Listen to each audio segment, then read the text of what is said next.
আমি আন্দোলন বাংলাদেশ আজকে যে দাবিটা নিয়ে আপনাদের সামনে দাঁড়িয়েছে, আমরা ইতিপূর্বে জেনেছি আমাদের দেশীয় সরকার আমাদের পার্শ্ববর্তী ভারতের সঙ্গে যে চুক্তিগুলো করতে যাচ্ছে, যে চুক্তি ঘোষণা করেছে, এমনকি যে চুক্তি তারা ছুঁয়ে এসেছে, এই চুক্তিগুলো তারা করেছে এবং এই চুক্তিটা করেছে দেশ রক্ষা, দেশ স্বাধীন ভূমধ্যকে তাদের কাছে এই দেশ স্বাধীন ভূমি আমাদের বাংলাদেশকে একটি বিক্রি করার চক্রান্ত তারা নতুন ভাবে লিপ্ত হয়েছে বলে আমরা মনে করি।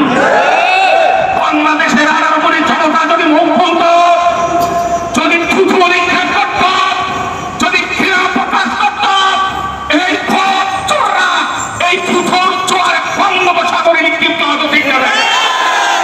তিন রাষ্ট্রের বুকের উপর দিয়ে ভারতের রেল চলবে, কোন মুক্তিকামী স্বাধীন চেতা মানুষ সহ্য করতে পারবে না। তারা কি করবে? এক কথায় কেন্দ্রীয় প্রতিহত করার চেষ্টা করবে। কথা ঠিক না? আমরা বলি আমরা স্বাধীন রক্তের বিনিময়ে, মা বোনদের ইজ্জতের বিনিময়ে লাল সবুজ পতাকা পেয়েছি। সেই লাল সবুজ পতাকা মাটির উপর দিয়ে ভারতের রেল চলবে, এটা কোন দেশপ্রেমী সহ্য করতে পারবে না।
আমার সামনে আছে এদিকে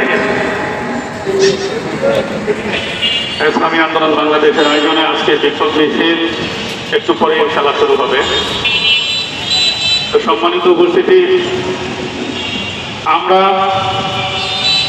ইসলামী আন্দোলন বাংলাদেশ ইসলাম, মানবতা এবং মানবতাবোধ এগুলো নিয়ে রাজনীতি করে। কাজে আমরা অত্যন্ত শান্তিপূর্ণ, শান্তি শৃঙ্খলা পূর্ণ অবস্থায় আমরা মিছিল আজকে পরিচালনা করব।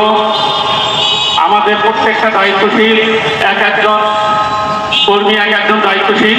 আমরা ইনশাল্লাহ এখান থেকে মিছিল শুরু হয়ে আপনার আসাদুজ্জামান মার্কেটের সামনে গিয়ে মোড় নিয়ে আমরা ইনশাআল্লাহ কাছারি বাজারে এসে আমাদের মিছিল শেষ হবে।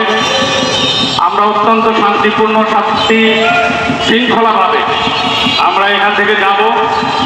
আমরা বাইরের লোকজন বা বাইরের যারা আছে তারা আমাদের ভাই, তাদের কল্যাণের জন্য আমরা রাজনীতি করি। আমরা এখানে কোনো মিছিল করার সৃষ্টি করবো না। আর একটা বিষয়, সেটা